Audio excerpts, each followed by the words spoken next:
পাকিস্তান এবার বাংলাদেশের ভিতর থেকে ভারতে আক্রমণ করবে, এমনই কথা জানালো পাকিস্তানের সেনা প্রধান আসিম মুনির। বাংলাদেশের ভূখণ্ডকে ব্যবহার করবে পাকিস্তান। আসিম মুনির জানায়, ভারতকে এবার পূর্ব দিক থেকেও আক্রমণের রোডম্যাপ তৈরি করেছে পাকিস্তান। ভারতের পূর্ব দিকে বলতে বাংলাদেশকে বোঝানো হয়েছে। নর্থ ইস্টের রাজ্যসহ পশ্চিমবঙ্গের বড় ধরনের আক্রমণ করবে পাকিস্তান। পশ্চিমবঙ্গের সীমান্তবর্তী মাদ্রাসাগুলিতে বাংলাদেশ থেকে জঙ্গি আসতে শুরু করেছে। আগে জম্মু কাশ্মীর পাঞ্জাবে জঙ্গি আক্রমণ করত, এবার পশ্চিমবঙ্গ সহ নর্থ ইস্টের রাজ্যগুলিতে জঙ্গি আক্রমণ করার জন্য দুয়ার খুলে দিয়েছে বাংলাদেশ।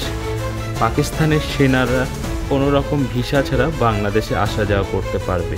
বাংলাদেশের জঙ্গি ক্যাম্প তৈরি করেছে পাকিস্তান। কলকাঠি নাড়ছে আমেরিকার প্রেসিডেন্ট ডোনাল্ড ট্রাম্প। বাংলাদেশে একের পর এক পাকিস্তানের সেনা ব্যক্তিত্ব সহ বিদেশমন্ত্রী, উপরাষ্ট্রপতি বাংলাদেশে আসছেন। বাংলাদেশের সেনাকে প্রশিক্ষণ দিচ্ছে পাকিস্তান। বাংলাদেশ পুনরায় পূর্ব পাকিস্তান হয়ে যাচ্ছে। এসব কিছুর ওপর নজর রাখতে হবে দিল্লিকে। সমস্ত অবৈধ মুসলিম ও রোহিঙ্গাদের তাড়াতে হবে ভারত থেকে। যে সমস্ত মানুষ এদের সাহায্য করছে তাদের ওপর কঠোর ব্যবস্থা নিতে হবে, সে মন্ত্রী হোক না কেন। আমেরিকা পাকিস্তান ও বাংলাদেশকে ব্যবহার করে ভারতে অস্থিরতা সৃষ্টি করবে। বাংলাদেশের প্রধান উপদেষ্টা ইউনূস পাকিস্তানের ওপর সমস্ত ক্ষমতা তুলে দেওয়ার জন্য প্রস্তুত।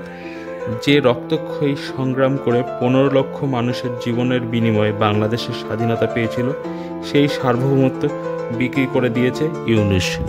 এ বিষয়ে আরও খবর জানতে কলকাতা সমাচার চ্যানেলটি লাইক করুন, সাবস্ক্রাইব করুন ও বেল আইকনটি প্রেস করুন। ধন্যবাদ।